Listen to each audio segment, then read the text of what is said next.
This is our league, and this is your league. From the 55-yard line on CFL America Radio and the Sports History Network.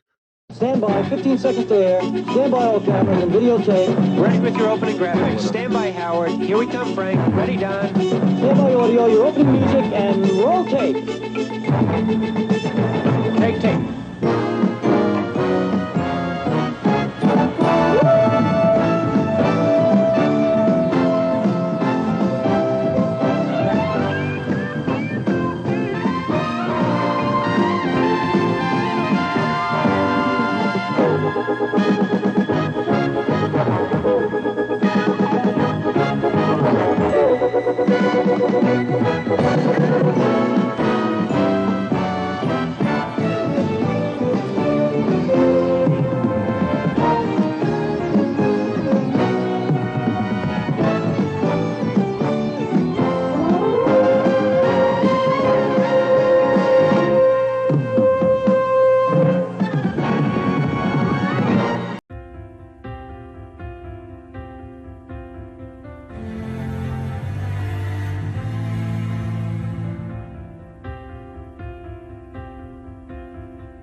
Pride and poise, commitment to excellence.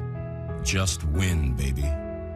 The Raider mystique was the vision of one man, Al Davis.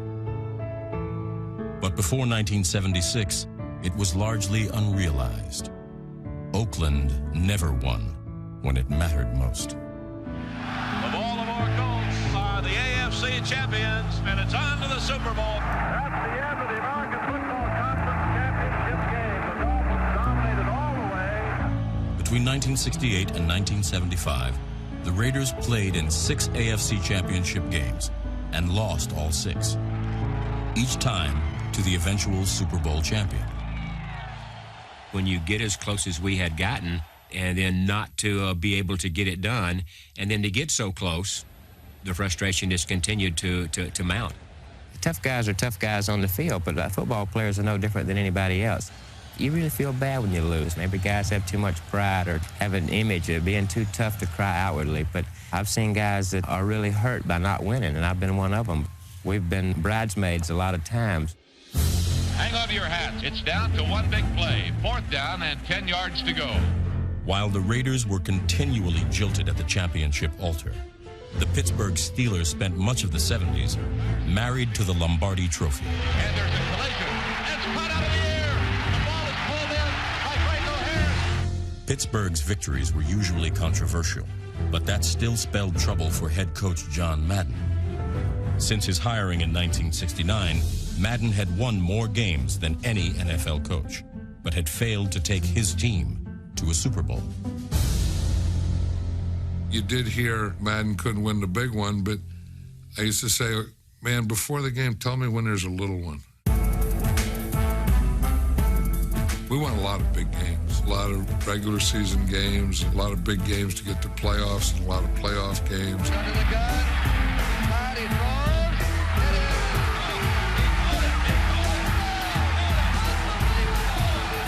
When the Raiders ended Miami's 2-year reign as world champions in the Sea of Hands game, they did it for their coach. We beat the Dolphins. I went right to the sideline, gave John that ball because he deserved it. Philip Piano gives Madden the football. He displays bother me if I read something about myself, but it would bother me even more about John. He was our man.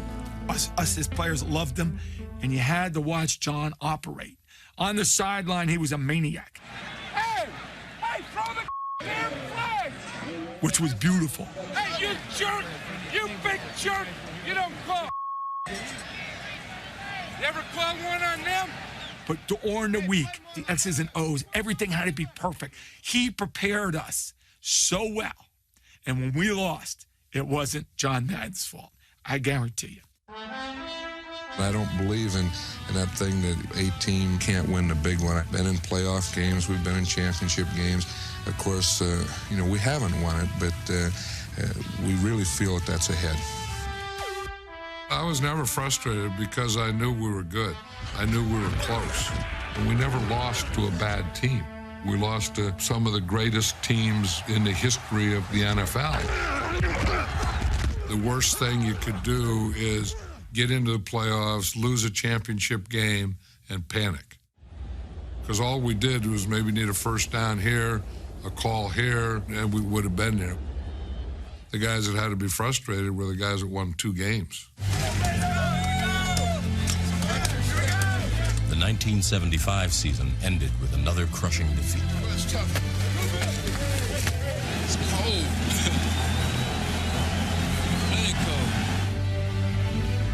Playing on the frozen turf of Three Rivers Stadium, the Raiders were put on ice in the AFC Championship. That was a very good football team. And when we lost to the Steelers in '75, I just couldn't believe it. Now I started actually getting, a little spooked. There was a lot of hard hitting by both sides. I think it was a very emotional game. There was a hell of a lot of meaning to this game. As you know, the winner goes to the Super Bowl and the loser goes home. Losing was dulling the luster of the silver and black. The Raiders needed to win it all in 1976, or history would remember them as a team that couldn't win the big one.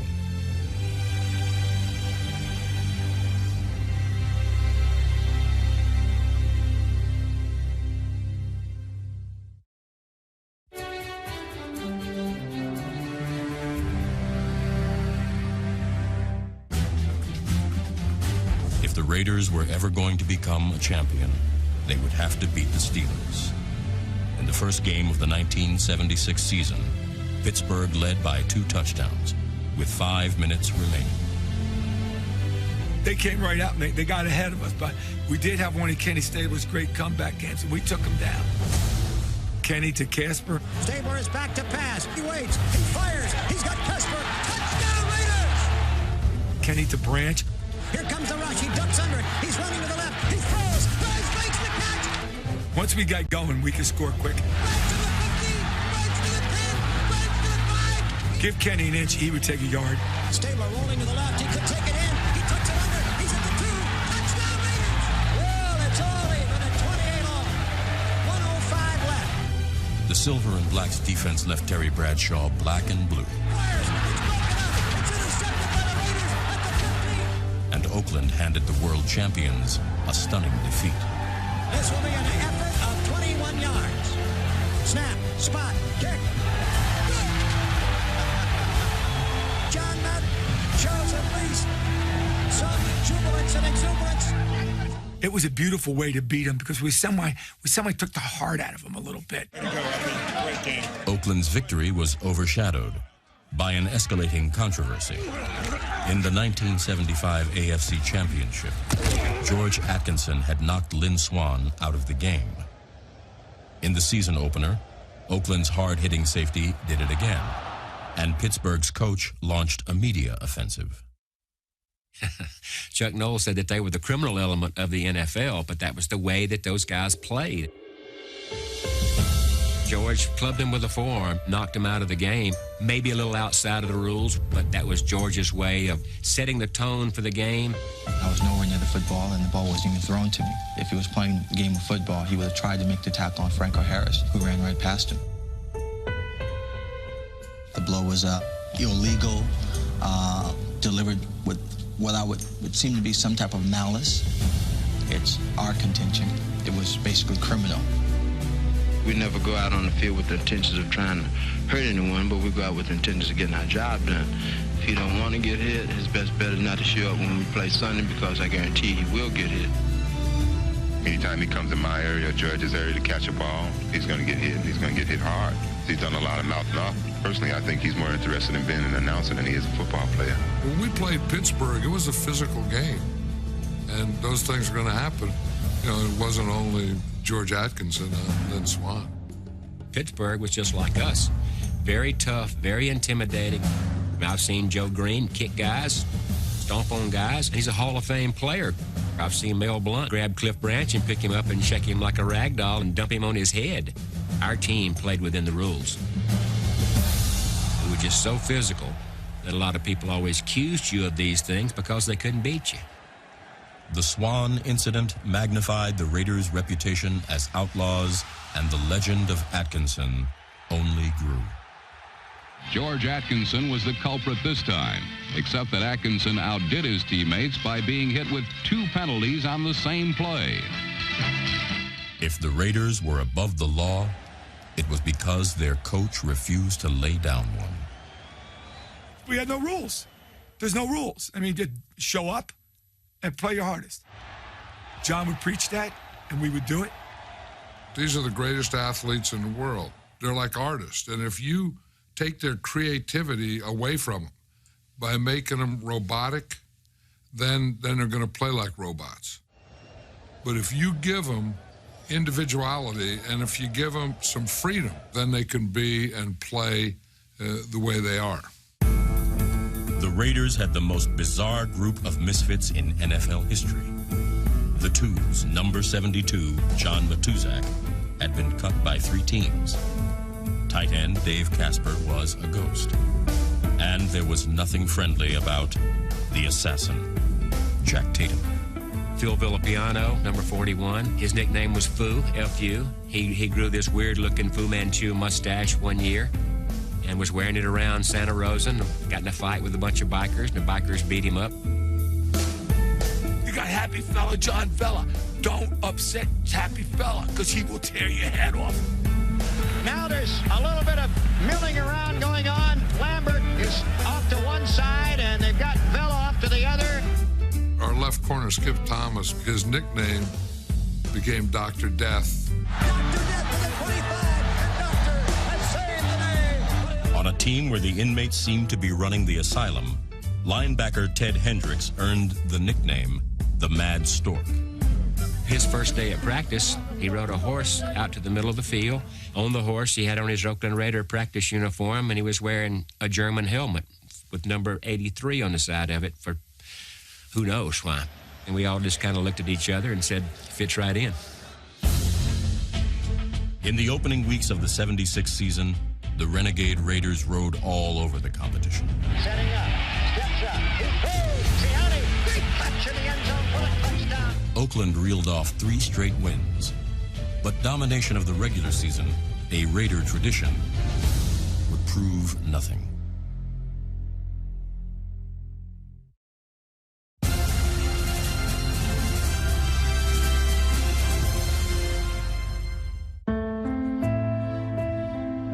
After opening the 76 season with 3 straight victories, Oakland was humbled in New England.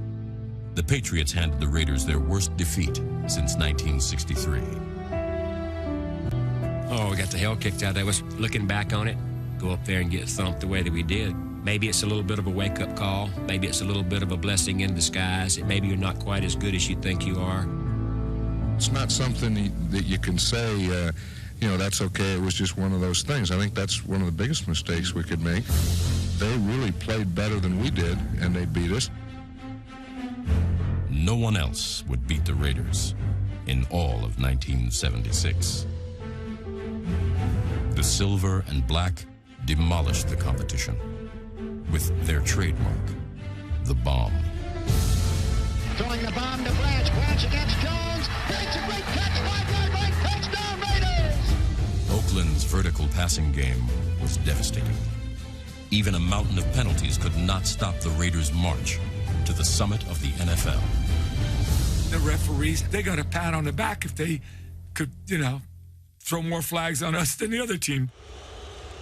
Maybe they were coached to do it. Don Shula at that time was in charge of the competition committee, the lily white Miami Dolphins that were as nasty as anybody else, but they never got a penalty called on. It's like, let's get these Raiders out of here and make everybody else's lives easier. A lot of people speculated within our locker room. They don't like Al. They don't like John. They don't like all of our characters.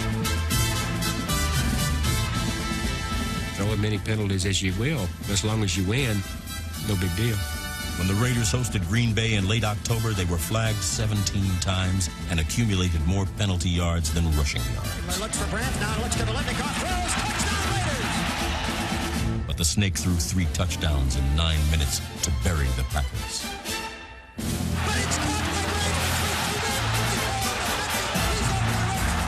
I tell you, ever since the Atkinson and Tatum, the officials is watching the game closer, and they is calling more penalties now than they ever called before. Any little thing a guy do, they call a penalty. In the last 3 weeks, the penalties have really jumped up. Early there was some criticism on the football and the violence in football, and I think that maybe they're trying to show that this isn't true and, making a different game out of it. Nobody played the game quite like Ken Stabler. Okay, in the huddle today, we got the Snake at quarterback, the kid from Alabama. The Snake succeeded Broadway Joe Namath at Alabama and learned from the master how to score on and off the field. Stabler, he fires. He's got Casper. Touchdown Raiders! Everybody's metabolism is different. Some people need 8 hours. Some people need 3 hours. I don't really need an awful lot of sleep, and I would read the game plan by the light of the jukebox sometimes. How much sleep do you need to go play 3 hours? Snake, when the going was easy, Snake would get bored. When the going was tough, he was ready to play. He would be better in the fourth quarter if it was a tight game or we were behind. Conversely, if we were ahead by 20, 30 points, he could call a play in the huddle, and by the time he got to the line of scrimmage, forget what he just called. Despite Stabler's short attention span, Madden delegated the play calling to the Snake. He basically pitched the playbook to me and said, go win. It made me a better player to have that responsibility. What comes out of your mouth is going to dictate, a lot of success. You have the ability to take people from a 2-car garage to a 3-car garage by what you call in the huddle. 91 front, 6 out on goal.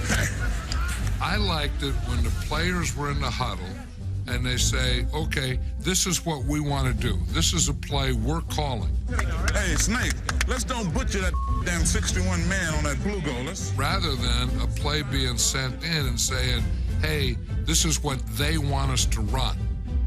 When you put they on it, I think you kind of separate it. Now, we're not responsible for this. When you put we on it, then we're all in it together. Wide receiver Fred Biletnikoff often had his number called in Stabler's huddle, even though his nerves couldn't stomach the pregame anticipation. All the time he'd be smoking a cigarette. He's like a 2-pack a guy a day since he was 10 years old. And he'd push his helmet back on his head, and he would go into John and throw up. Ralph, for 20 minutes in there. And then go to the edge of the tunnel and take one last drag of his cigarette and flip it and pull his face mask down and go make the Hall of Fame. One pass, a leap in the end zone. Biletnikoff makes the catch. Touchdown Raiders! Stabler's other wide receiver, Clifford Branch, was anything but nervous. When he was a young player, he would maybe in the third quarter say, hey, Coach, I can beat my guy deep. And after he'd played for 5 or 6 years, the national anthem just finished, and he was right next to me and said, Coach, I can beat my guy deep. I said, Cliff, we haven't even played it down yet. How do you even know who your guy is? Branch committed highway robbery without a gun. Touchdown Raiders! After a 7-1 start, everyone was gunning for the silver and black. In the Windy City, Stabler was sidelined with a concussion, but the Snake came off the canvas to KO the Bears with a pair of bombs. Stabler back to pass again from midfield, throwing a deep bomb, going to Branch against Livers. Livers knocks it down. Branch catches it. Touchdown Raiders! The winds of fate were finally blowing in the Raiders' direction. Huff waits. The snap, the spot, the kick on the way. It's high enough. No good. It hit the right upright. Because of them missing a field goal in the wind, the weather conditions played to our favor that day, and you're lucky to get out of there. The Oakland Raiders continue to live by the skins of their collective team. I don't think you ever felt this is our year because we catch a break in Chicago. No, we need to catch a break in Pittsburgh.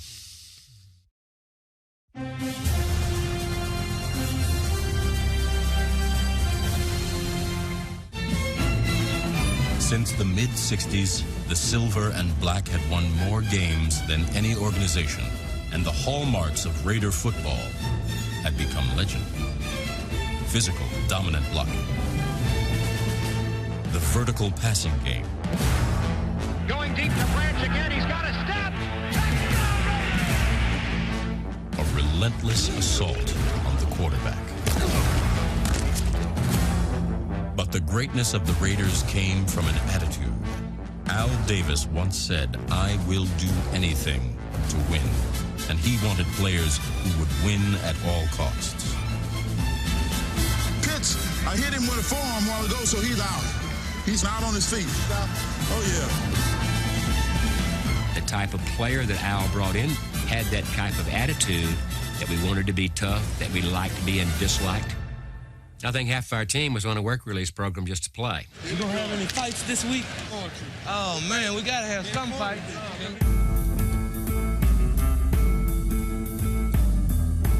Nobody enjoyed a good Donnybrook more than sixth-year linebacker Phil Viletnikoff. I just like to fight. I just could not stop myself. I went to Bowling Green. If I threw a punch, they sent me back to New Jersey. When I was with the Raiders, if I threw a punch, that was good, as long as it was at the right guy. They used to send you like a telegram or something from league office. "Dear Mr. Viletnikoff, you have been fined $75 for fighting." John must have taken care of all my fighting problems, too, because I never had to pay a dime. Here's a flag. There's a big pile-up. Here come all the Raiders. Holy Toledo. It's a free-for-all. People said that we had renegades, but they were my renegades, so I didn't think they were renegades. I never sat around and said, "Well, I got a lot of renegades here." If that's the way they're going to portray you, I just figure, let's take it. If that's what they want to say we are, we're really not, but we'll be that. Everything kind of fit. Oakland being a very tough blue-collar city, very tough blue-collar team. Al being a tough guy, John being kind of a blue-collar type guy. Our logo being a pirate, wearing the color black. Nobody in the league was wearing black and flaunting black like our owner, Mr. Davis. And then on game day, he would wear lily white. Everyone refers to the Raiders as the bad guys. Are you? Yeah, and I like that image. I think a lot of our players like the image. We wear black. You see the cowboy movie, and the guy has a black hat and a white hat. The white hat's usually the good guy, and the black hat's the bad guy. And we got some physical players on our team. That's the way you have to play to win, and that's the way we play. Anytime you were playing a team with a dark jersey, you would have your protective, hand or arm color would be dark. Anytime you played a team that was wearing a white jersey, your protective things in your hands would be white so that you couldn't see them hold them. The Raiders were always looking for an edge. Fred Biletnikoff had one, smeared on his socks. He would get a big handful of stickum, and he would rub the stickum all over. And then he would take a spray can of something you could probably lay brick with, and he would just spray that stickum. You throw him a ball in the first quarter, he's got grass stains everywhere on him. It looked like he'd been playing for a month. Biletnikoff used so much stickum, he needed to be spoon-fed chewing gum.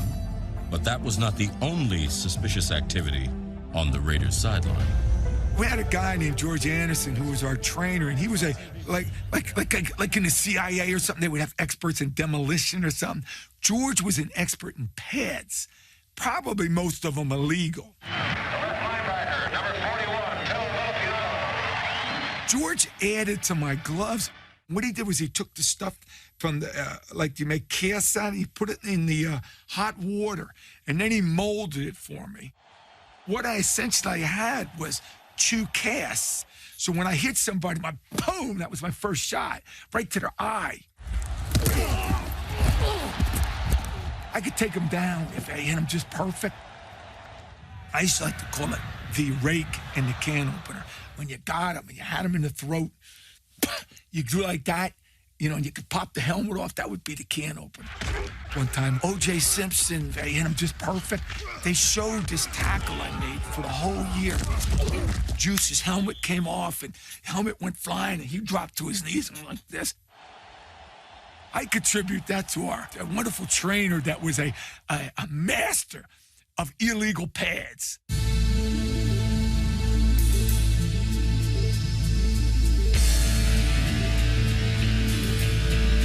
Look at John Matusak's arm or Gene Upshaw's arms. The pads on those arms. Or Bob Brown's thumb. He had a fake broken thumb for like 7 years. But what he used to do was come up and deliver this into like Elsie Greenwood's stomach, and he could drop Greenwood with one thumb. I mean, if they were illegal or not, you know, I'm not sure. Anything that you're wearing that is different has to be checked by the umpire in the pregame warm-up.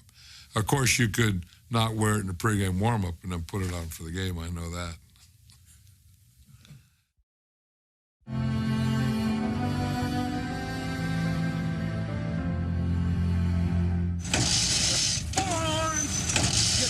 In his first practice with the silver and black, Phil Villapiano learned who carried all the weight in the Raider organization.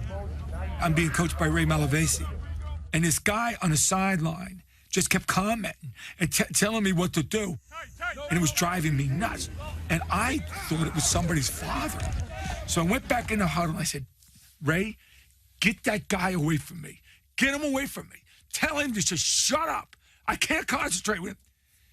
Ray goes, Phil, that's your boss. I went, what? He says, that's Al Davis. I went, oh my God, I didn't know that.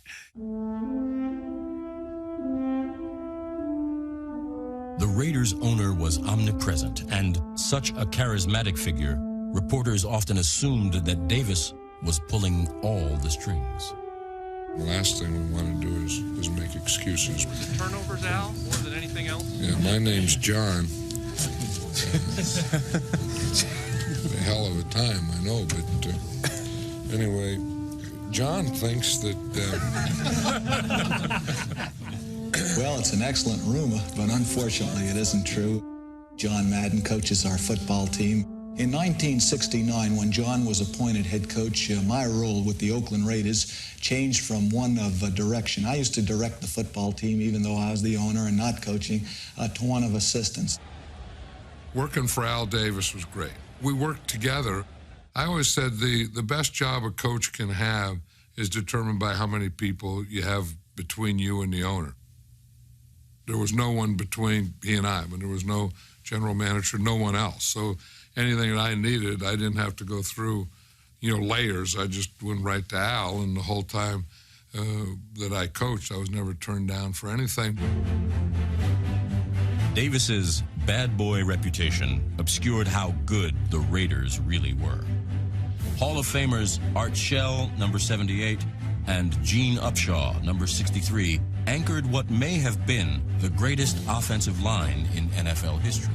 It's sort of nice when you turn the corner and you look into that defensive back's face, and he looks a little frightened because he's got 260 pounds running there. Snake Stabler could throw the ball to Hall of Fame wide receiver Fred Biletnikoff or Hall of Fame tight end Dave Casper. The pass is caught by Casper. If the offense stalled, the Raiders' Hall of Fame coach could call on Hall of Fame linebacker Ted Hendricks and Hall of Fame cornerback Willie Brown. And he looks and throws. Intercepted by the Oakland Raiders, Willie Brown. By late November, Oakland had won 7 straight games and clinched its 5th straight division crown. When you clinch your division, doesn't mean anything. That thing you go back to, hey, you can't win the big one. There's only one big one, and that's, you got to win that Super Bowl. If you don't win that one, none of this other stuff means anything. The Raiders' 13th game meant a lot. Oakland's 11-1 record guaranteed home field advantage throughout the playoffs. But the fate of the Steelers and Bengals would be determined on Monday Night Football. The scenario is this. We beat the Bengals, the Steelers are in, the Bengals are out. We lose to the Bengals are in, the Steelers are out. So the thinking was they don't want to play Pittsburgh. They want to play Cincinnati, so they're going to go lose. That's the worst thing that you can say about someone, that they lost on purpose. Just for the sake of your organization, just for the sake of football, just for the sake of what's right. You got to go win.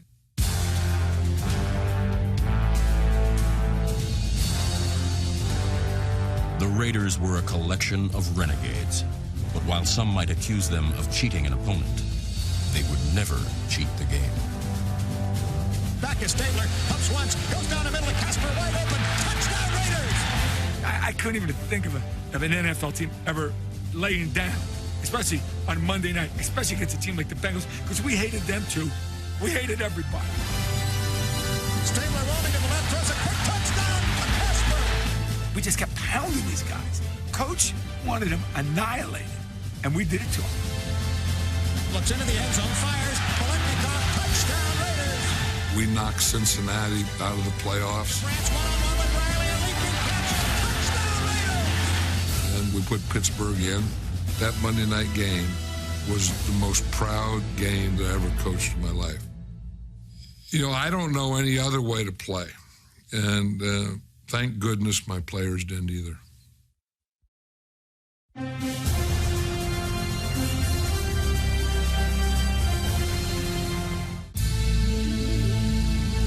The Raiders entered the playoffs with 13 wins and just 1 defeat.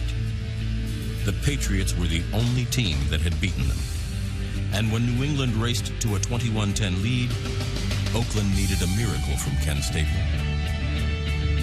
Whatever that thing was, that focus, that concentration, Snake could just step it up a notch when you needed it. We needed it. I mean, the whole season comes down to right now. We either do it and go on or we're done.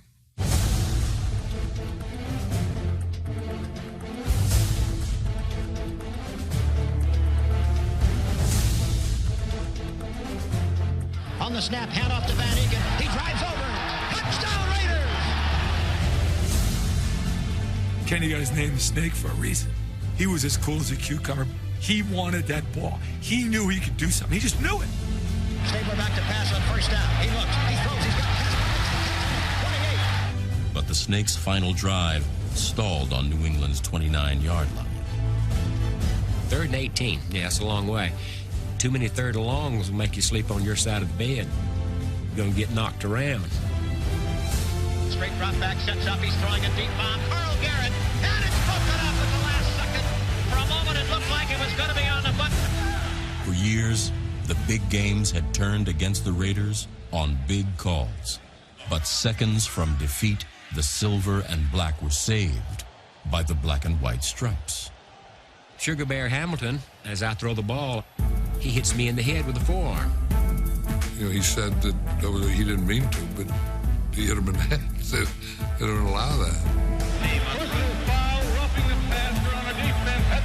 The Raiders capitalized on their second chance, storming into their 7th AFC championship in the last 9 years. Stabler rolling to the left, he's going to go!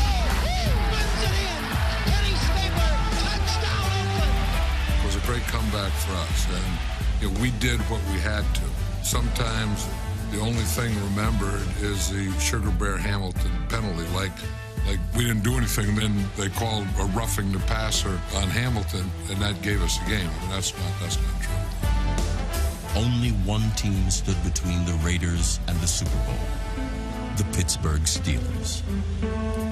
We're going to have to play our best next week because we've been here before, and damn it, this is a hurdle that we got to get over.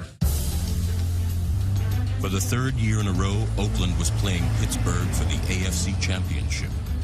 With the Raiders and the Steelers, it's not whether you win or lose, it's whether you've got Blue Cross. All the hype was meaningless. This was the big one. The Raiders had to win. Swan, Atkinson, what Pittsburgh said, rivalry, it didn't mean anything at this point. But we're this close to the Super Bowl, and we can't let this one get away from us. This is Bill King at the Oakland Coliseum, the home of the Oakland Raiders. Time and again, they've arrived at this point, the AFC Championship game, only to be, in one way or another, bitterly disappointed. The Steelers were not at full strength. Their two best running backs had been injured the week before against Baltimore. Their excuse was not having Franco and Rocky Bleier. Woulda, shoulda, coulda. Take the guys you got and go win. The game that we lost, I mean, we didn't have any excuses. I mean, they beat us. They beat the devil out of us. And you got to dance with the girl that you brought. A lot of people were saying, oh, you guys are lucky you didn't have him. I wanted Franco, and I wanted Rocky. I wanted everybody. I wanted their coach to suit up. I wanted to hit them all. And the handoff goes to Fuqua, and the whole defense piles in on top of him. Phillip and Matuzak were so charged up about it, they gleefully beat each other on the helmet. Okay, great defense! Nothing to it. All of a sudden, Mr. Big Shot Frenchie Fuqua was not good enough for them anymore. He was good enough when Jack Tatum nailed him and the ball bounced over to Franco, but now he wasn't good enough. They had their people, and we stuck it to him. He fires one, and Fuqua can't hold. I wish that game could have gone on for 17 quarters. The Steelers got what they deserved. They got a nice butt kick in that afternoon. Steve gives to Clarence Davis. He dives. Touchdown, Raiders! Got him down. Now don't let up. It was a time that we took over. I mean, there was a time that Miami had taken over. There was a time that Pittsburgh had taken over, and that was our turn to take over and dominate them. Here comes the rush. He gets rid of it. Touchdown, Raiders! Here comes the blitz by Ham, and he throws. Touchdown, Raiders! We had been criticized for not being able to win the big one. John, as a head coach, not being able to win the big one. Me, as a quarterback, not being able to win the big one. After the game was in hand, and it was like a piano falling off your back. 2 minutes to the Super Bowl. 2 minutes to the Super Bowl. The Super Bowl really exists for the Oakland Raiders. All along, they've been thinking it was somebody's crazy illusion. 10 seconds to go. The Raider crusade ended as it had begun 16 games earlier, with George Atkinson crossing paths with Lynn Swan. George Atkinson has him. They're both standing up. The field is being engulfed by humanity. But this time, the only casualty was the Steelers' reign as world champions. Beating Pittsburgh was one thing, but the biggest thing was we're going to the Super Bowl. And it's in California, it's in Pasadena, and we're going to win it.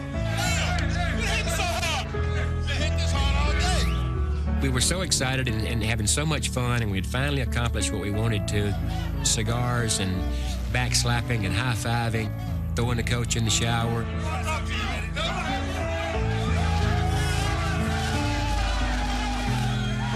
You're just so happy. You can't wait to be in this position, and you finally get there. You probably do a lot of stupid things. I mean, I probably did. I could have, stuck my head in the toilet. Going to the Super Bowl. It's all the jubilation. I mean, everyone's going nuts. But I remember saying, hey, we haven't done anything yet. I mean, if we get this far and don't finish the job in Pasadena, we haven't done anything this season.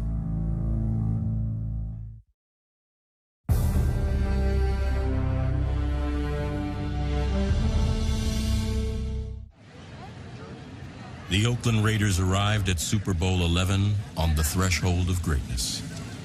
A victory would cap one of the most remarkable seasons in the history of the game. Standing between the Raiders and their destiny were the Minnesota Vikings, another team that couldn't win the big one. So here it is, the battle between two denied teams. The Vikings, who have 3 times been to the Super Bowl, never a winner. The Raiders 6 times on the threshold, not getting here. These are hungry football teams, and the world waits to find out who's going to wear that Super Bowl ring. I'll never forget, in the locker room before the game, Coach Madden said, this will be the single biggest event in your whole life, as long as you win.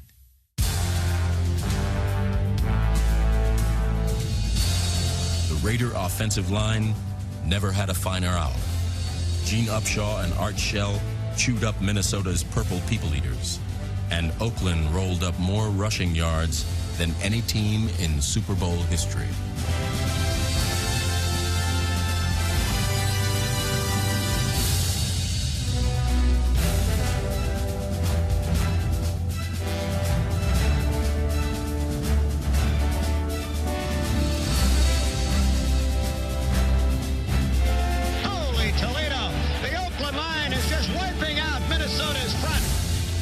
Behind a wall of silver and black, the snake was flawless, picking Minnesota to pieces.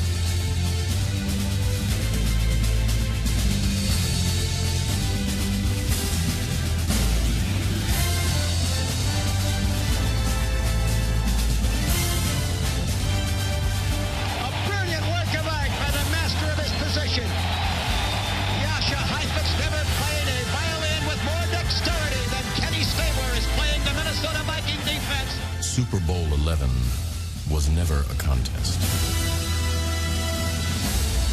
It was total domination.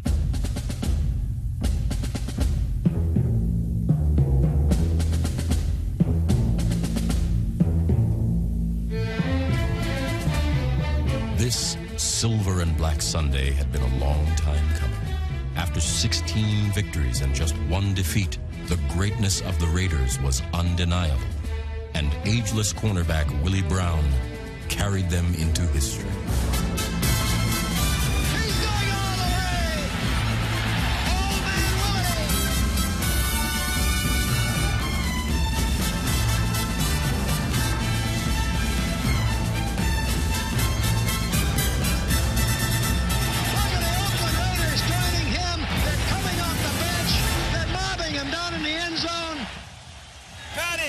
Come here, give me a kiss. Come here. Let her over. Oh, I don't know how to describe the feeling. It was more than I expected. 40 renegades together, you know. And really happy for everybody around you. Happy for John. John, how's it feel? It's great. Great. Waited a long time for it. John was not the smallest coach in the league. John's kind of a big guy, and carrying him off the field was kind of a task, even for our biggest guys. There it is. There's the gun sounding the end of the game. John Madden goes on the shoulders of his players. Such a great sight to see him smile that way. John Madden's grin is from ear to ear. He looks like a slipped watermelon.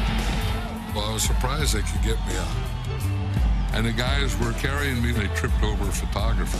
And it was just like an avalanche. We all fell down, which was kind of fitting. You carry the coach off and you drop him. I mean, that was kind of the way I was and kind of the way the Raiders were in those days.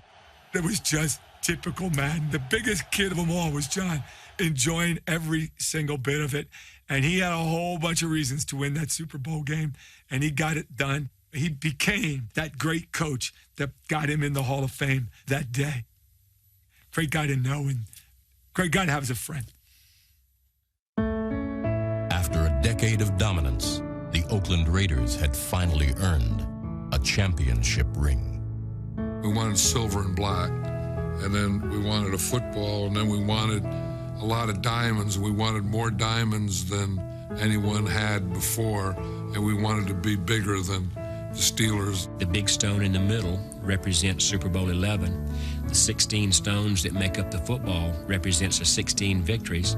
It has the score of the AFC Championship game against Pittsburgh, and it has pride on one side, poise on the other.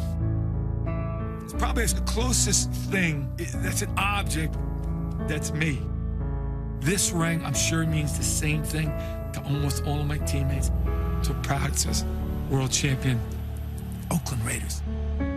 No one can ever take it away from you. In 1976, we won this ring, and it's always ours. But bigger than the ring is the memories. You look at it and you remember all those players. And not only the big stars, but you remember them all. How they sacrificed, you remember what they did. You earned it, and you earned it by playing hard, and you earned it by winning, and you earned it by being a champion.